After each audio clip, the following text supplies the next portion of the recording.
My alarm went off at 5:10 a.m., the same way it always did on weekdays. I shut it off before it buzzed twice. I've never needed the reminder. When your life runs on schedules, you wake up before the noise starts. The apartment was quiet, the kind of quiet that only exists before sunrise. I lay there for a second listening to the hum of the air vent and the steady breathing coming from Noah's room down the hall. I moved through the morning the way I always did.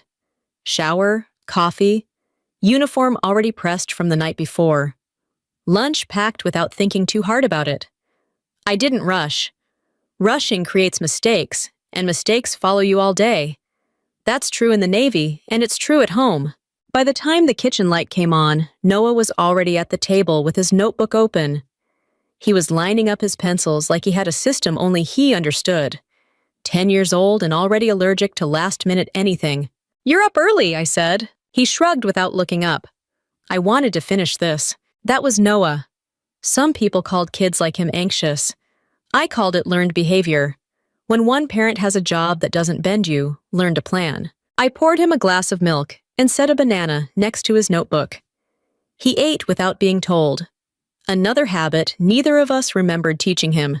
"Are you leaving today?" he asked. The question wasn't dramatic, no tone, just a check-in. "Yes," I said. "I'll be back tonight." He nodded and went back to writing.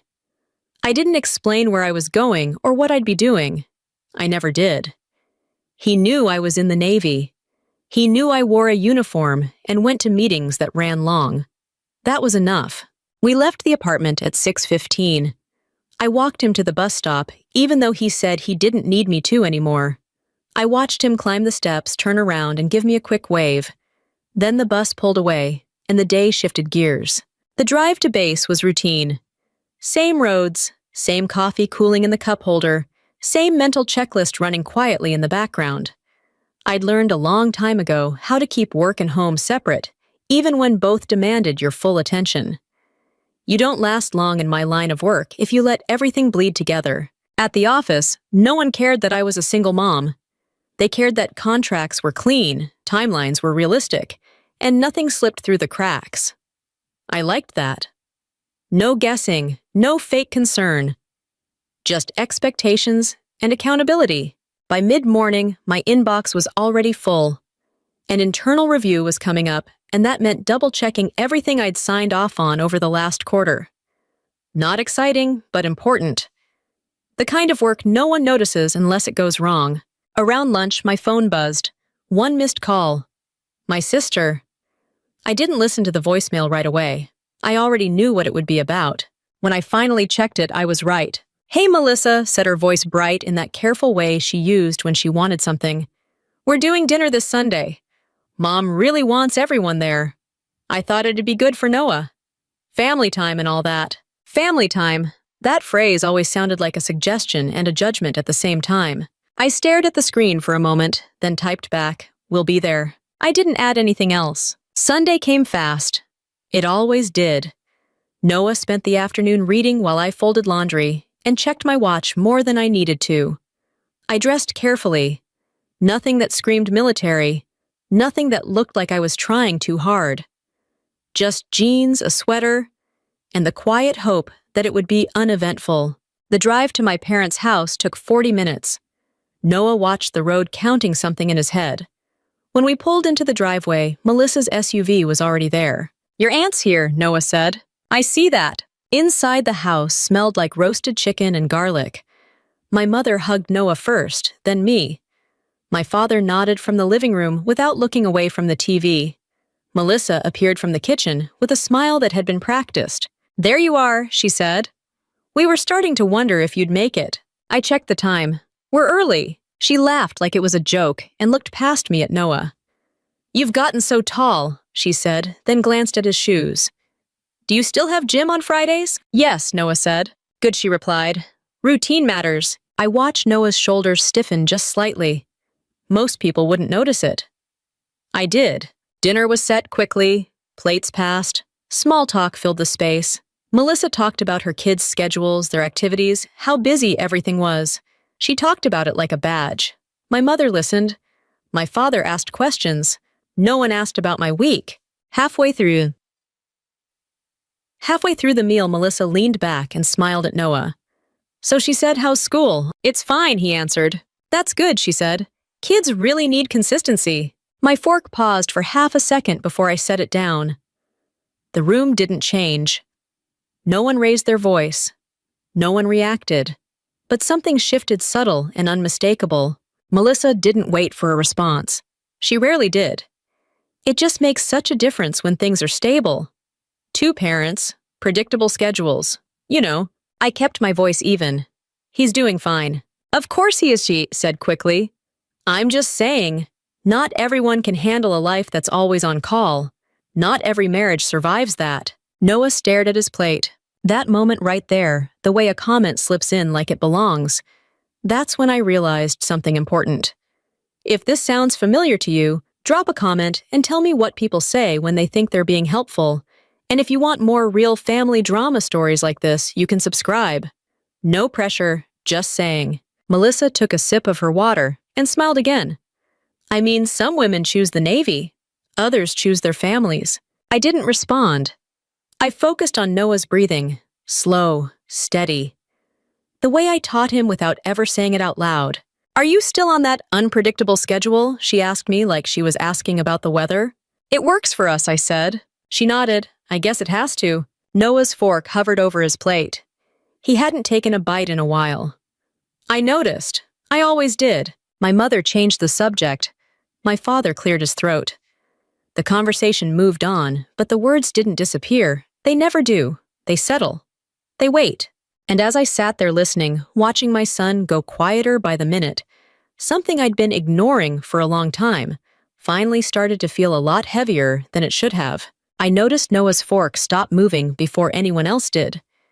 It hovered over his plate, like he was waiting for permission to finish eating, or maybe waiting for something to pass. I didn't say anything. I just reached for my water and took a slow sip the way I do when I need a second to decide whether something deserves a response. Melissa kept talking. She always did. Silence made her uncomfortable unless she was the one controlling it. "I just mean," she said, leaning back in her chair, "kids need balance, structure. That's not a criticism. It's just reality." Reality. That was one of her favorite words. She used it like a shield. My mother nodded along, not fully agreeing, not fully disagreeing either. My father focused on cutting his chicken into neat pieces. No one contradicted her. No one ever did. Noah's shoulders were tight. Not dramatic. Just enough that I could see it out of the corner of my eye. He stared at his plate like the food had suddenly become complicated. "He's doing well," I said, keeping my voice flat. "His teachers don't have concerns." Melissa smiled at me, that same polite smile that never reached her eyes. "I'm sure they don't. You're very organized. You've always been like that." There it was, the compliment that wasn't one. She turned her attention back to Noah.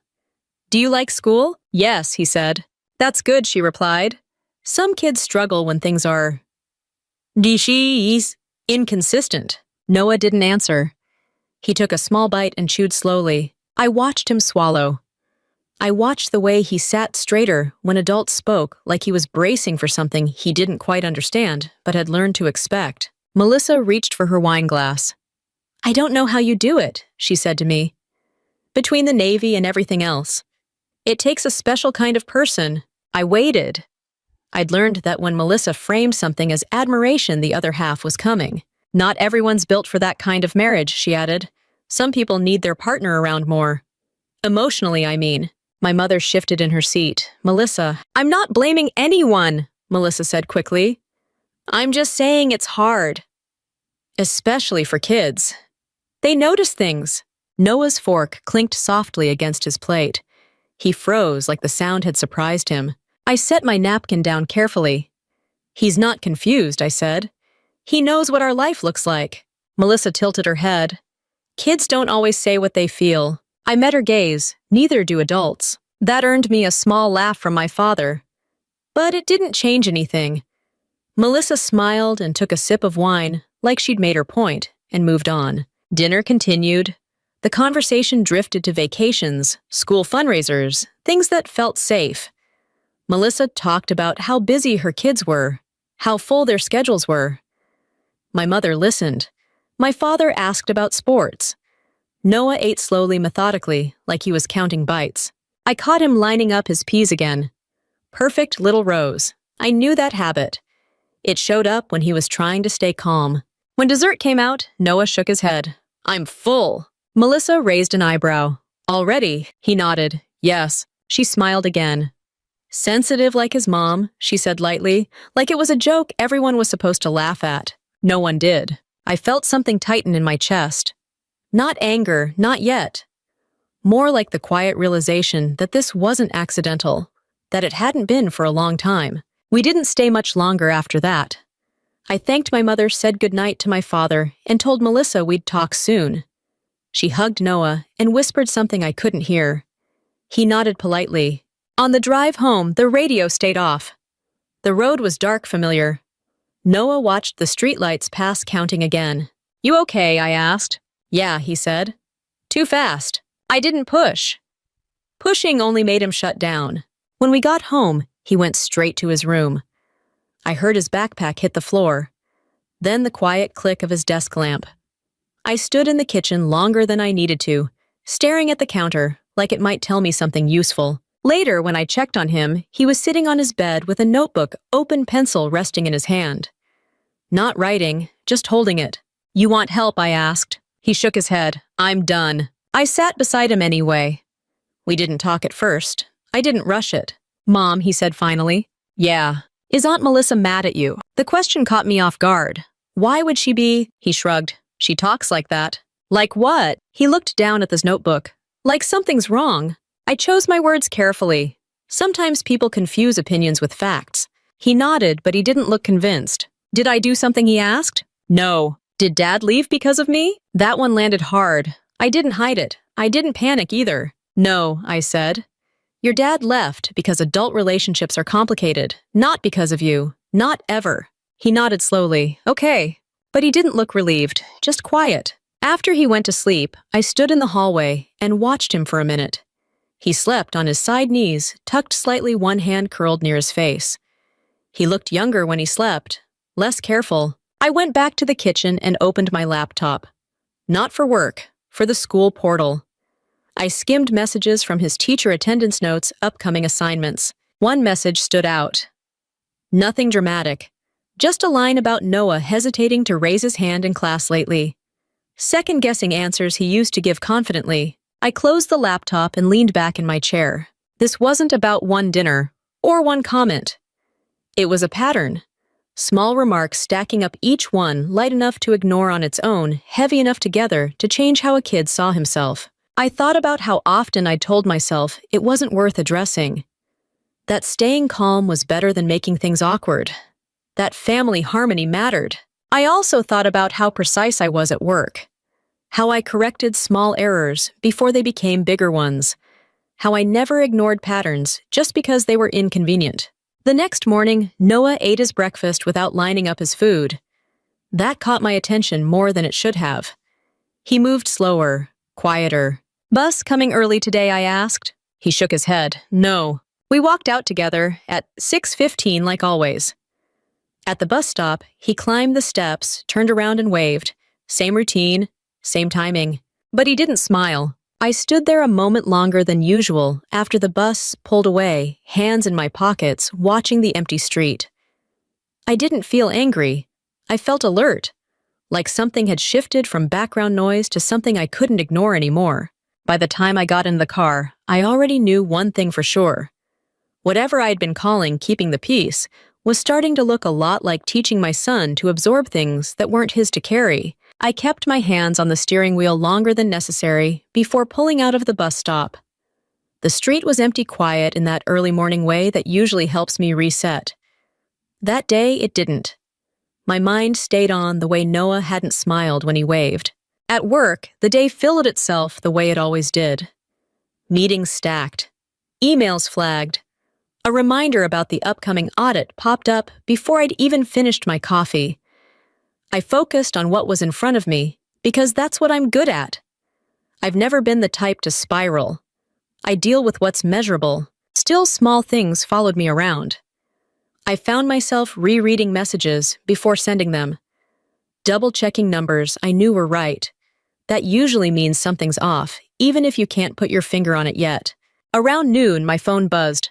A message from Noah's teacher. Nothing urgent. That was what the subject line said. She wrote that Noah was doing fine academically. No issues with assignments. No behavior problems. Then came the part she probably debated including. She'd noticed Noah hesitating more in class, raising his hand, then putting it down, looking around before answering questions he already knew. She asked if everything was okay at home. I stared at the screen for a moment, then typed back that we'd talk soon. I didn't add anything else. I wasn't ready to frame it yet. When I got home that evening, Noah was already there. His shoes were lined up by the door backpack, hanging on the hook instead of tossed on the floor. Another small thing. He'd always been neat, but this was careful. How was school, I asked. Fine. What'd you do? Math. Reading. That's it. He shrugged, I guess. We made dinner together. Pasta, nothing complicated. He stirred the sauce while I drained the pot. We'd done it 100 times. He liked knowing what came next. Halfway through eating, he asked, "Do you think people notice when families are different?" I didn't answer right away. I took a bite, chewed, swallowed. Sometimes.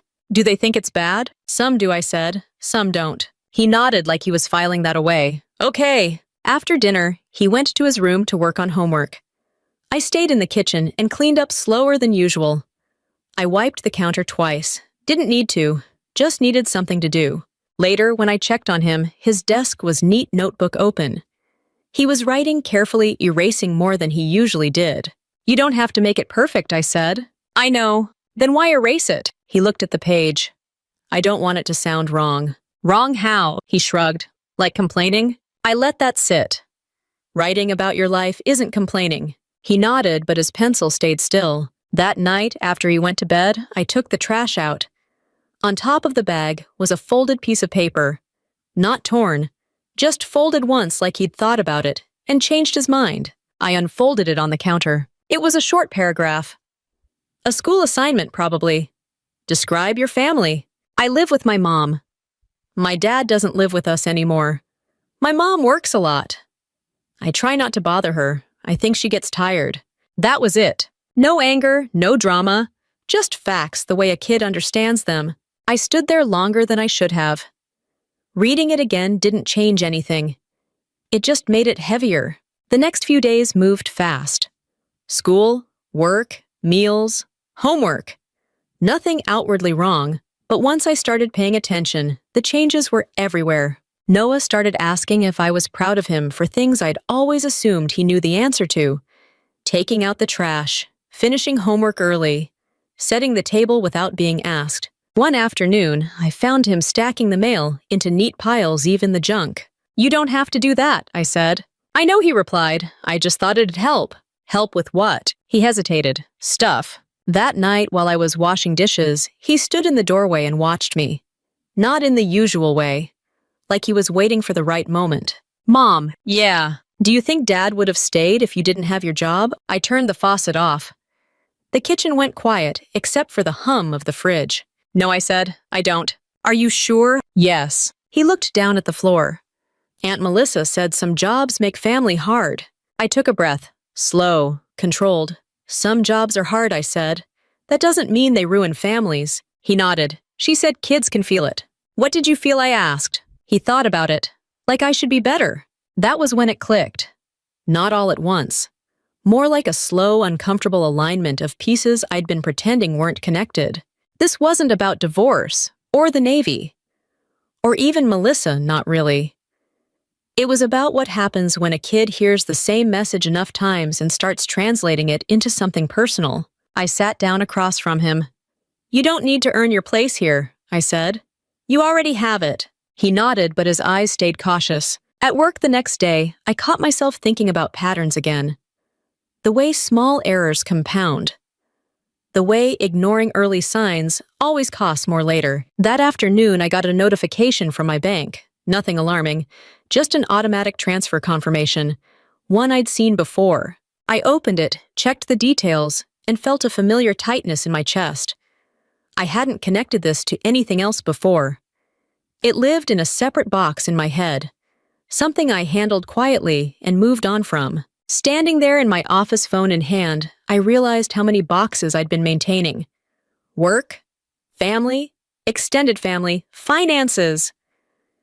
Each one managed separately, like they couldn't possibly affect each other. I closed the notification and locked my screen. That evening, Noah asked if we had to go to Grandma's again soon. Why, I asked. He shrugged. Just asking? I looked at him, really looked.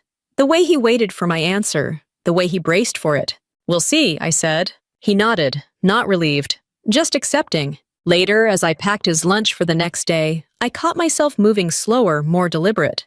Not because I was tired, because I was thinking. There's a difference between being patient and being passive. I'd always told myself I was choosing the first one. Lately, it was starting to feel like the second. By the time I turned the kitchen light off, I wasn't angry. I wasn't planning anything dramatic. I just knew that whatever I'd been doing wasn't neutral anymore. It was teaching something, and that wasn't a lesson I was willing to keep passing on. I didn't throw the paper away. I slid it into the folder on the counter and left it there face down, like I didn't need to look at it again to know what it said. The house settled into its usual evening sounds, pipes ticking, a neighbor's TV through the wall, Noah brushing his teeth with the door half open the way he always did. The divorce hadn't been loud. That was the part everyone seemed to forget. No screaming matches, no slammed doors, no dramatic exits.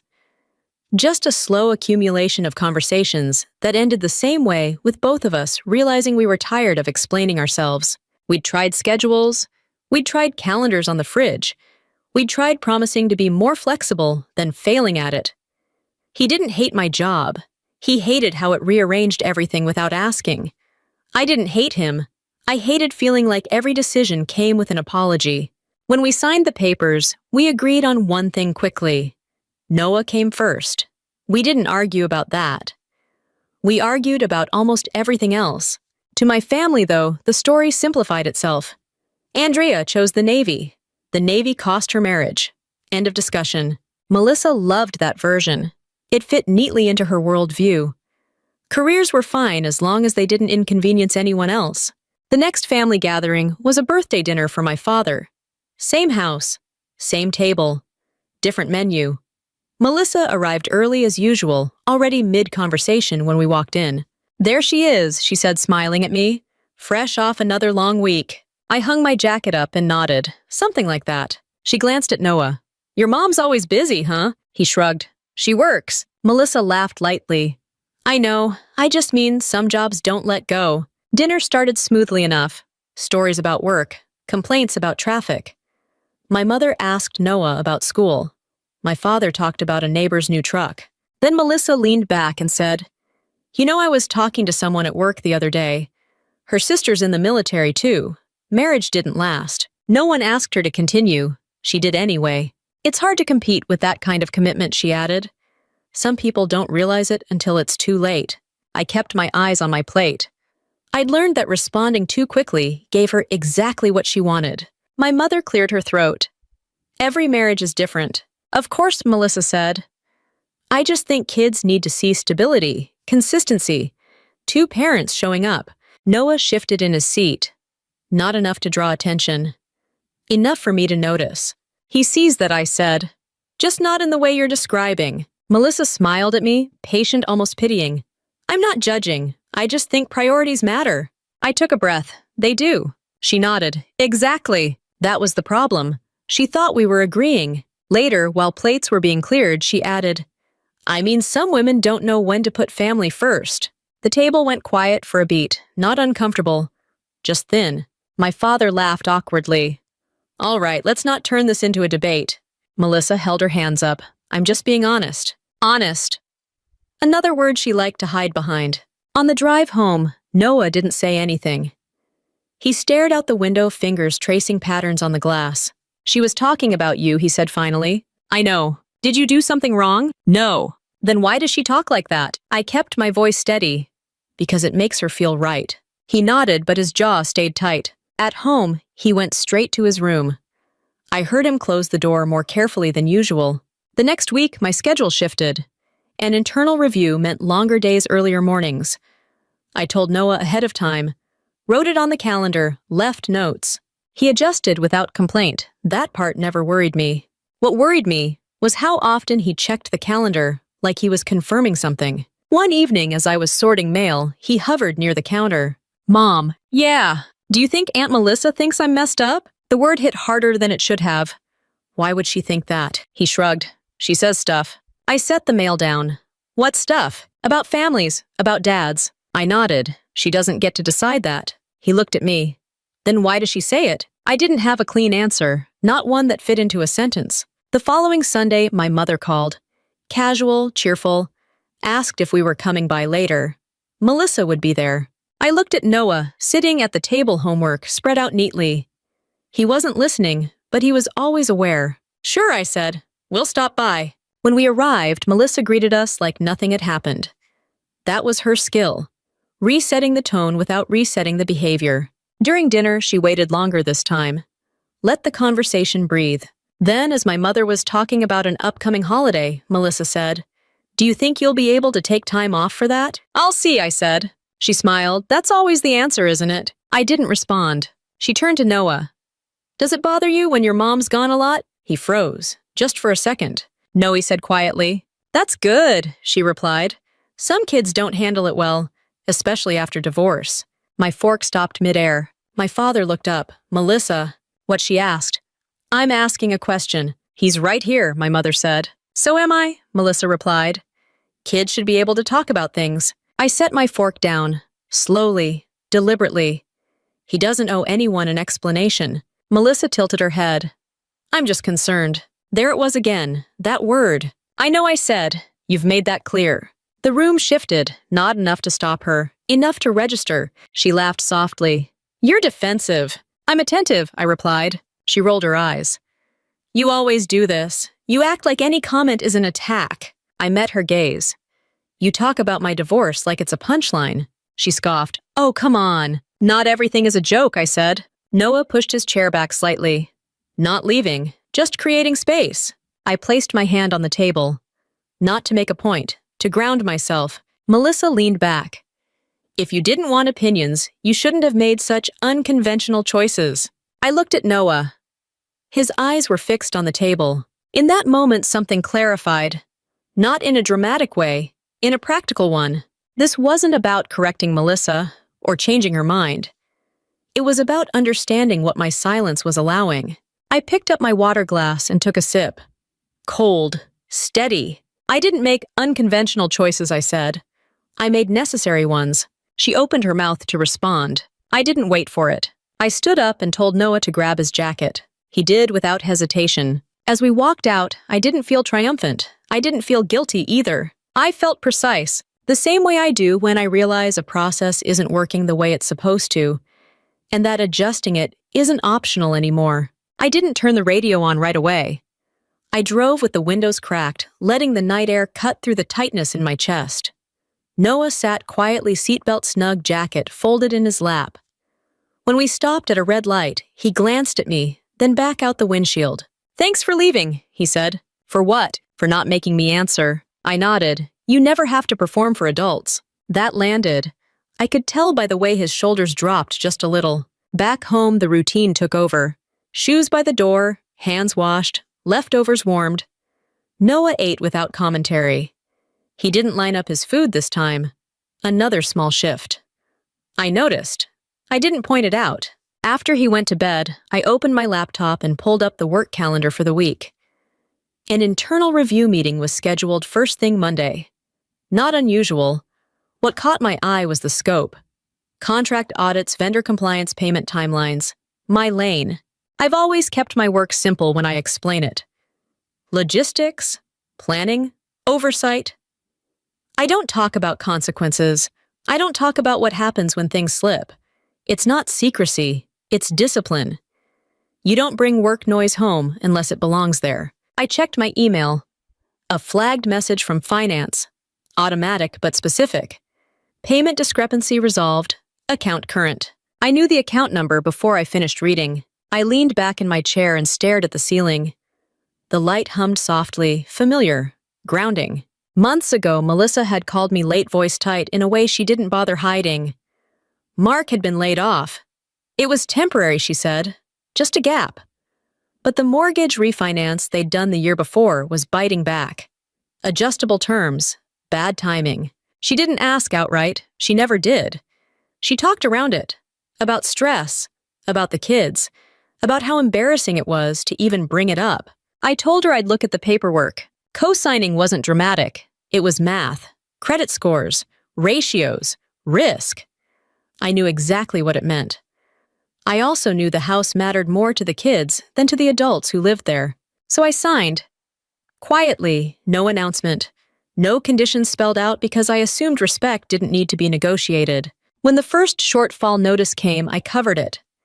Same with the second. Automated transfers. Clean. On time. No one called. No one asked. I didn't remind. It stayed in a separate box in my head. Family help. Not leverage, not a favor to be cashed in. Seeing the confirmation email now, after everything Melissa had said, the boxes didn't stay separate.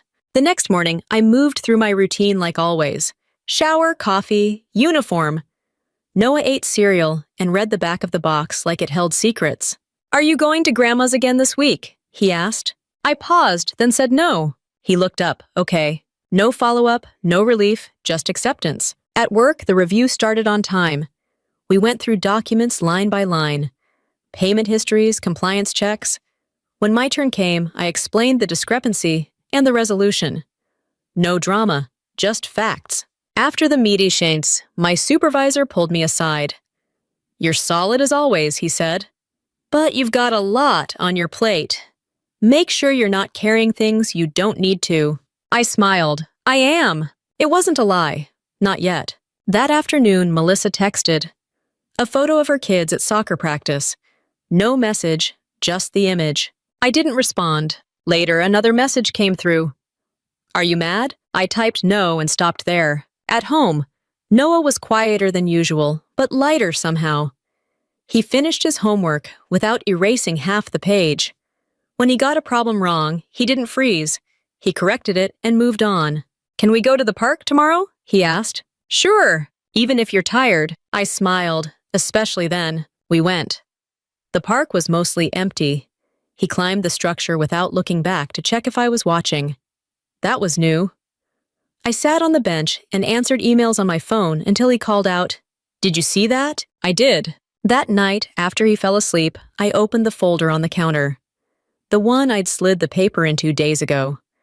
I added the bank notices, the refinance agreement, the payment confirmations. Not as a weapon, as a record. Melissa's comments replayed in my head.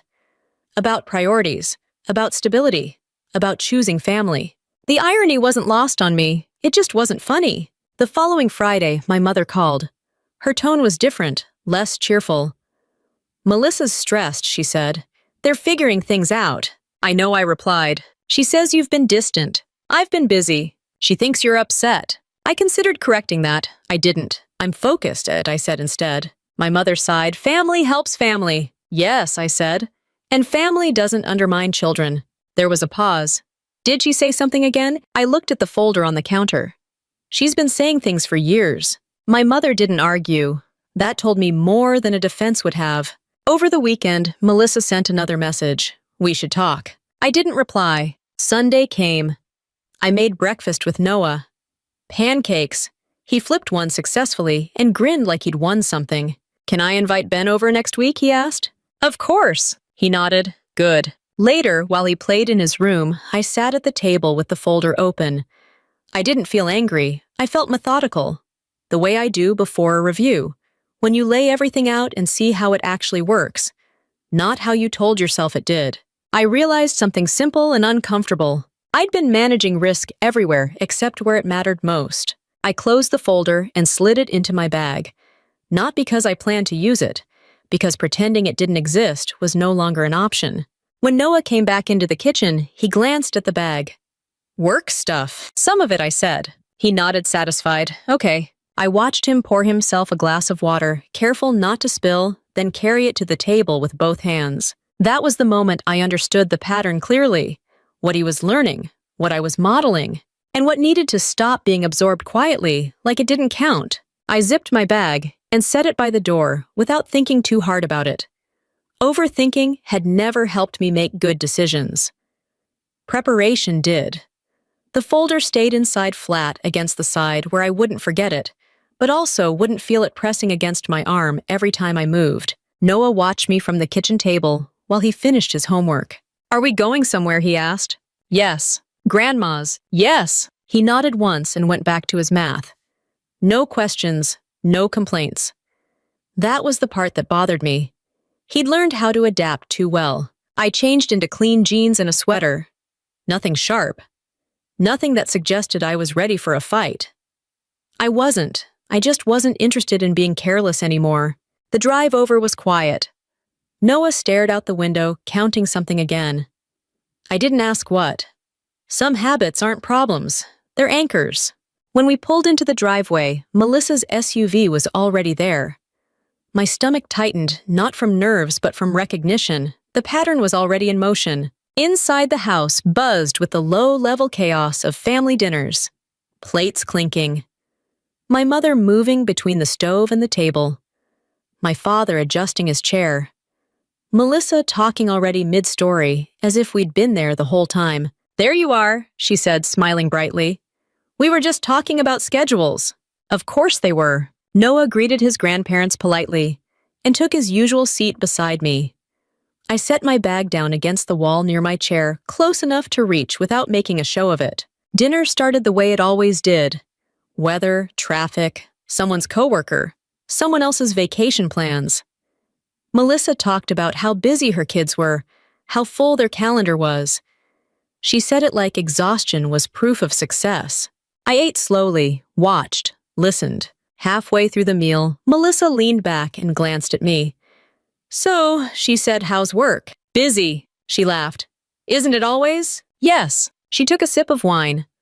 "I don't know how you keep up with it." "Honestly, some jobs don't leave room for anything else." My mother shot her a look. "Melissa?" "What?" she asked. "I'm just curious." Noah's fork slowed. I noticed the exact moment it did. "It works for us," I said. She nodded. "You always say that." I met her eyes. "Because it's true." She smiled thinly and turned to Noah. "Does it feel like that to you?" The question landed heavier than it sounded. Noah looked at his plate. "It's fine." "That's good," Melissa said. "Kids need to feel secure, especially after divorce." My father cleared his throat. "Let's keep things light." Melissa waved him off. I'm just talking." Talking. That word again. I set my fork down. Not hard, not fast, just enough to register. "He doesn't need to answer that," I said. Melissa tilted her head. "I'm asking him how he feels." "You're asking him to evaluate his life at the dinner table," I replied. She laughed softly. "You're being dramatic." "I'm being specific." She rolled her eyes. "You always do this. You take everything as a criticism." "I take patterns seriously," I said. Noah's foot brushed against mine under the table. A small unconscious movement. I placed my hand lightly against his knee, grounding both of us. Melissa leaned back. "Look, I'm not attacking you. I'm just saying kids need stability. 2 parents. Someone who's always there." There it was, clean, clear, no rapping this time. My mother inhaled sharply. "Melissa," what she asked. "It's not controversial." Noah stopped eating. I didn't look at Melissa right away. I watched Noah set his fork down carefully, like he was afraid of making noise.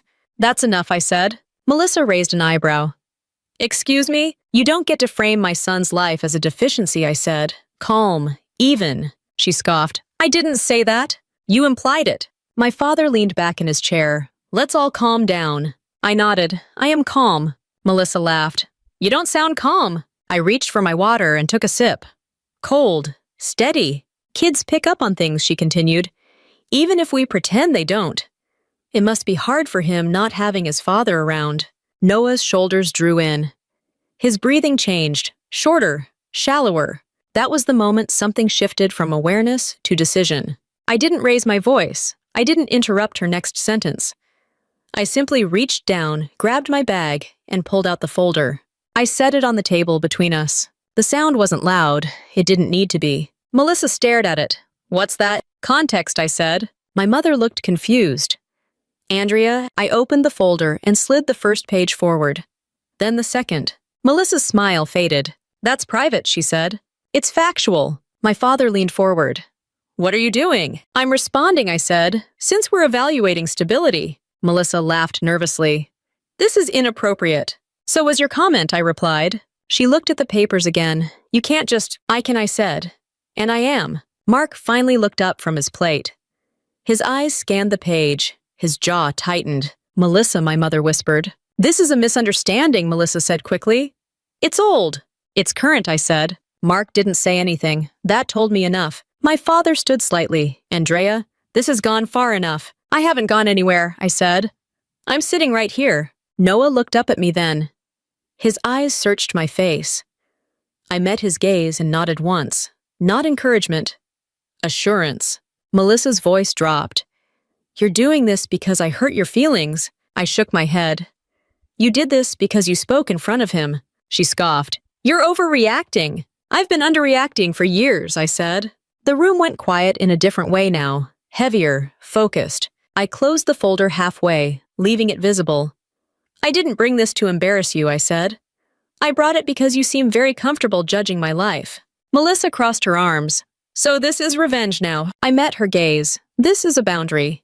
My father shook his head. "Family doesn't do this." "Family doesn't humiliate children," I replied. Noah shifted closer to me. His shoulder brushed my arm. I placed my hand on his back without looking down. Melissa opened her mouth to speak again. I didn't stop her. I just waited calm and still as the weight of what she'd said, and what she hadn't known, settled fully into the space she'd created. Melissa didn't back down. She never did when she thought she still had the room. She glanced from the folder to me, then let out a short laugh that sounded more annoyed than nervous. "You're really doing this," she said. Over one comment. I stayed seated. My hand rested flat on the table, fingers relaxed. It wasn't one comment. She waved her hand like she was brushing something off the counter. "You're acting like I called him a criminal." My mother's voice was tight. "Melissa, please." What Melissa said. "We're all adults here." Noah shifted in his chair. Not enough to stand. Enough to be noticed. His eyes were fixed on the edge of the table, like he'd decided it was safer than looking at anyone's face. Melissa saw it. She always noticed things when she wanted to use them. "See," she said, gesturing lightly toward him. "This is what I mean. He's so sensitive." My jaw tightened. I let it relax before speaking. "Don't," I said. She raised an eyebrow. "Don't what?" "Don't talk about him like he's a case study." She scoffed. "I'm not. I'm talking about circumstances." Mark finally spoke, his voice low. "Melissa." She ignored him. "Kids are affected by their environment. That's not controversial. That's just reality." There it was again, that word. My father leaned forward. "Enough." Melissa exhaled sharply. "Why is everyone acting like I said something awful? I'm just being honest." "Honest." She turned slightly in her chair, angling herself toward Noah. "Not fully, just enough to make sure he could hear." I mean, she said, her tone casual, almost conversational, maybe. "If your son had a father, he wouldn't be this way." The words landed flat and heavy at the same time. Noah froze, not flinched, not startled. Froze. His hands stayed on either side of his plate, fingers spread like he'd forgotten what they were supposed to do next. His shoulders locked. His breathing stopped for a beat, then came back shallow and uneven. For a moment, no one spoke. My mother inhaled sharply. "Melissa." "Oh, I didn't mean it like that," Melissa said quickly. But she was still smiling. "You know what I mean." I felt the heat rise behind my eyes and settle into something colder. Clearer. Noah pushed his plate away from him slowly. The porcelain scraped against the wood, louder than it should have in the sudden quiet. "I'm not hungry," he said. His voice was steady. That somehow made it worse. He wasn't crying. He wasn't arguing.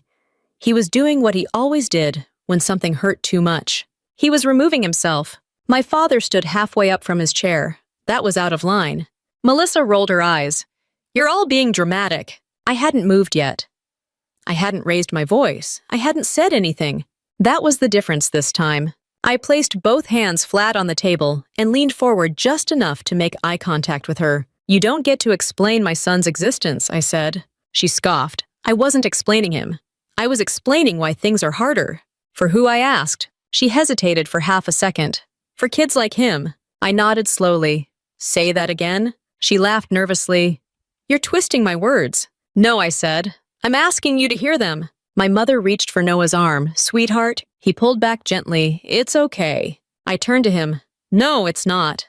Melissa's smile faded just a little. See, sensitive.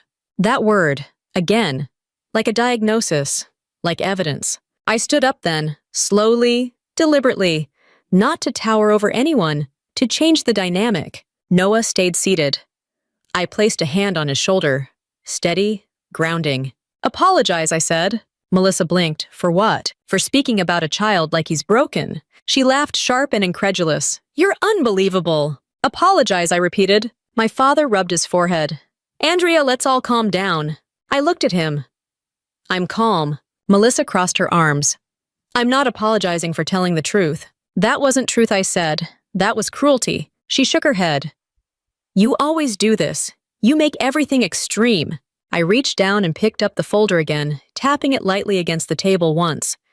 Not to threaten, to punctuate. You've been very comfortable judging my stability, I said. My marriage, my job, my parenting. That's different, she snapped. How I asked. She opened her mouth, then closed it. Because I don't talk about your life, I continued. I don't dissect your choices. I don't explain your children in ways that make me feel superior. Mark looked at her then. Really looked. Melissa, he said quietly. She ignored him.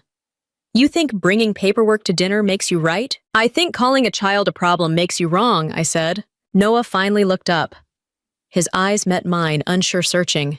I nodded once. You're not alone. Melissa followed the exchange and rolled her eyes. You're teaching him to be weak. That was it. Not the worst thing she'd said, the clearest. I picked up the folder fully this time and held it against my side. I'm teaching him that silence isn't strength.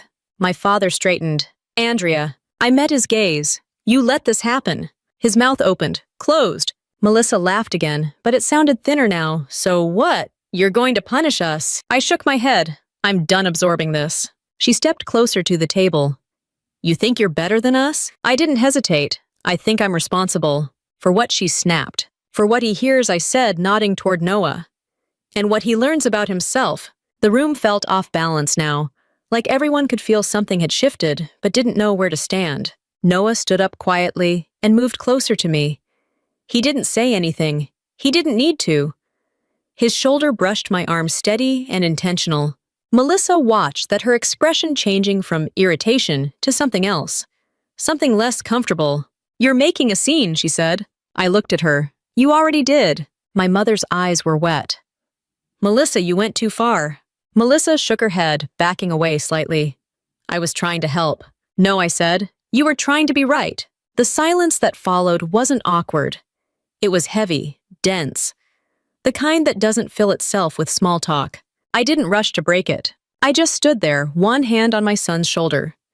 The folder under my arm, breathing steady, as the weight of what she'd said settled exactly where it belonged. Not on him, not on me, on the person who chose to say it. I didn't raise the folder. I didn't slide it across the table dramatically. I simply opened it and laid the first page flat, smoothing the corner with my thumb. The way I do when I want something to stay exactly where I put it. Melissa stared at it. What is that supposed to prove? It's not proof, I said. It's information. My father stepped closer, squinting at the page. Andrea, this isn't the time. I didn't look at him. It became the time when she spoke to my son like that. Melissa laughed short and sharp. You think paperwork scares me? I think reality should, I replied. Mark leaned forward, eyes scanning the document. His jaw tightened. He didn't say anything. That was enough. My mother's voice wavered. What am I looking at? A notice, I said, from the lender. Melissa's smile flickered. That's old. It's not, I said. It's current. She shook her head. You don't know what you're talking about. I turned the page and placed the next one beside it. Payment history, dates, amounts. I know exactly what I'm talking about, I said. Mark swallowed hard. Andrea! Melissa shot him a look. Don't. He didn't meet her eyes. That told the story before any of the numbers did. My father straightened. Why would you bring this here? Because we're already discussing stability, I said. I thought context would help. Melissa crossed her arms. This is a misunderstanding. Then explain it, I said calmly. She opened her mouth, then closed it. Her eyes darted to Mark. He stayed quiet. My mother pressed a hand to her chest. Melissa, she waved her off. It's temporary. Most things are, I said. Mark exhaled. I lost my job 6 months ago. The room shifted. My mother gasped. My father stared at him. You said it was fine, Melissa snapped. I said I'd fix it, he replied. I didn't interrupt. I didn't need to. The truth was doing the work for me. My father looked at me. How do you know all this? Because I'm listed as secondary, I said, on the loan. Melissa's head snapped toward me. What? I co-signed, I said, last year, when you refinanced. Her face drained of color. You're lying. I looked at Mark. Am I? He shook his head. No. My mother sank into her chair. Why would you do that? Because you asked me to, I said, turning to Melissa. You were worried about approval. That was a backup, she said quickly, just in case. It was the only way it went through, I replied. The table went quiet in a different way now. Not shocked. Exposed. My father rubbed his temples. So you've been helping them? Yes. For how long, my mother asked. Long enough to know this wasn't a fluke, I said. Melissa laughed, but there was panic in it. So this is what this is about. You want to embarrass me. No, I said. I want you to stop. Stop what? Stop using my life as a cautionary tale, I said, while assuming no one would ever question yours. Mark stared at the papers again. She's been covering the shortfall, he said quietly. That's why we're not in default. My father looked at me like he was seeing me for the first time. Is that true? Yes. Melissa stood abruptly. You didn't even tell us. I didn't want the leverage, I said. I wanted your kids to keep their house. That landed harder than anything else. My mother's eyes filled. Andrea! I held up a hand. I didn't bring this up to be thanked. Melissa paced. So what now? You're going to hold this over our heads. No, I said. I'm stepping back. She froze. What does that mean? It means I'm not absorbing disrespect in exchange for silence anymore, I said. My father frowned. Family helps family. Yes, I said. And family doesn't humiliate children. Melissa turned on me. You think helping us gives you the right to judge? I'm not judging, I said. I'm correcting the narrative. She scoffed. You act like you're some kind of hero. I acted like family, I replied, quietly. Mark leaned forward. Andrea, why didn't you say anything? Because I didn't want Noah thinking money equals worth, I said. Melissa laughed bitterly. So noble. It wasn't noble, I said.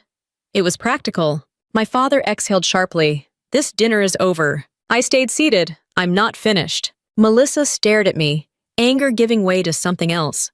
Fear, maybe. Or the discomfort of realizing the dynamic she relied on wasn't holding. You're doing this because of one comment she said. No, I said.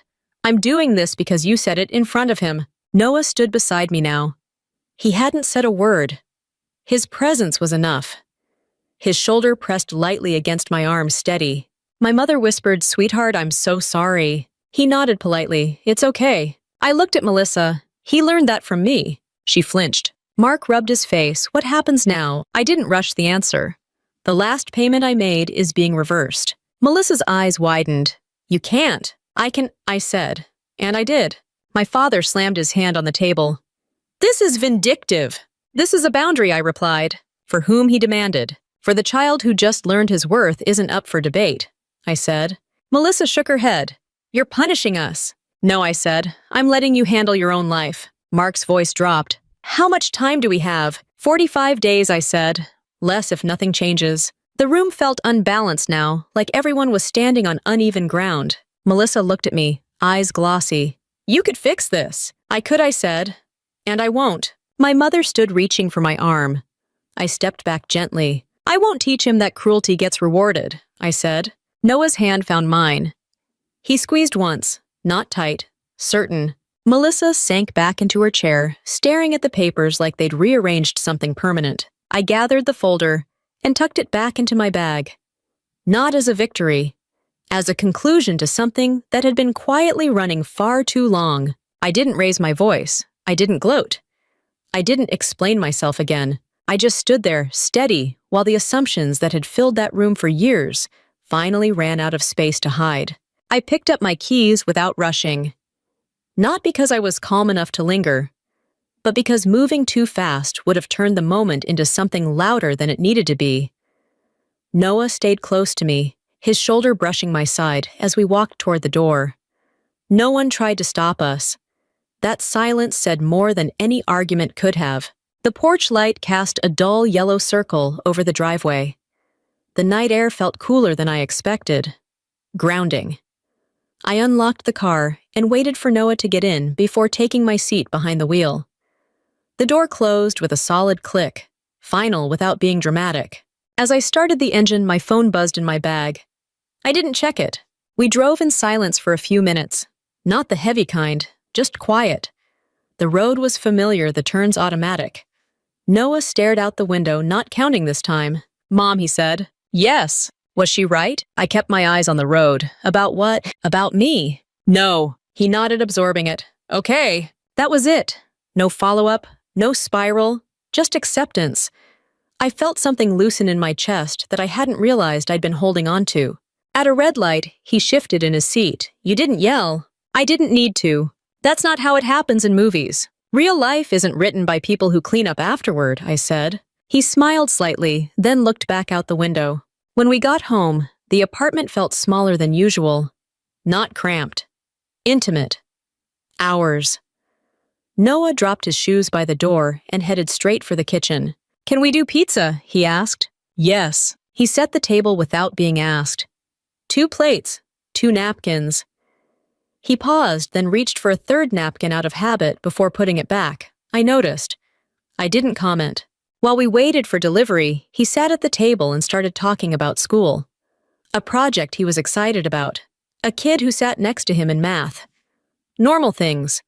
The way he talked when he felt safe. The pizza arrived. We ate with our hands, grease on napkins, the TV on low in the background. Halfway through his second slice, he said, "She shouldn't have said that." "No," I said. "She shouldn't have." I didn't believe her. I looked at him. "I know."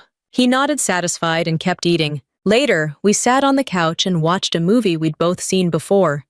He leaned against me, head resting on my shoulder. Familiar weight.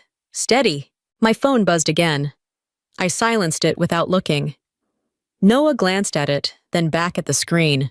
"Is that Grandma?" "Probably." "Are you going to call her back?" "Not tonight." He considered that. "Okay." When the movie ended, he stretched and yawned. That was good. It always is. He headed to bed without being reminded. I followed a few minutes later, standing in the doorway while he settled under the covers. "Mom," he said, eyes already heavy. "Yes. You stood up for us." The word "us" landed softly exactly where it belonged. "Always," I said. After he fell asleep, I cleaned the kitchen, wiped the counter, threw away the empty pizza box. Normal tasks. Necessary ones. My phone buzzed again. This time I picked it up. Messages stacked on the screen. My mother, my father, Melissa. Apologies tangled with defensiveness. Explanations mixed with warnings. I didn't read them closely. I didn't need to. I set the phone face down on the counter. In the bathroom, I brushed my teeth and studied my reflection. Same face.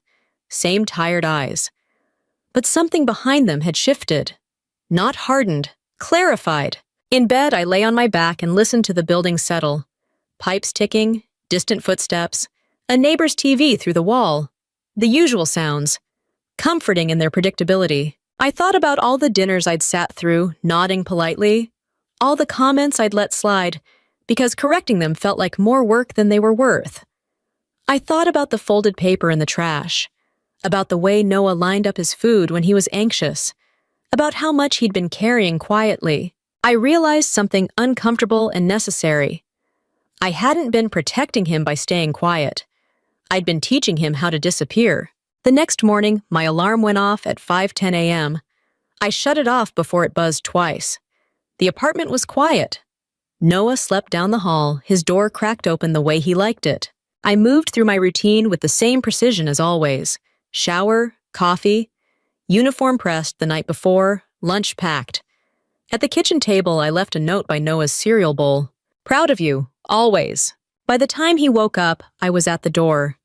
He padded into the kitchen, hair sticking up, eyes still heavy with sleep. "You're leaving?" he asked. "Yes," I said. "I'll be back tonight." He nodded, then paused. "We don't have to go there anymore, right?" I met his eyes. "We don't have to go anywhere. We're not respected." He smiled. "Just a little." "Good." At the bus stop, he waved the same way he always did. The bus pulled away. I watched until it disappeared around the corner, then turned back toward my car. At work, the day unfolded the way it always did. Meetings, decisions, emails that required precision and patience.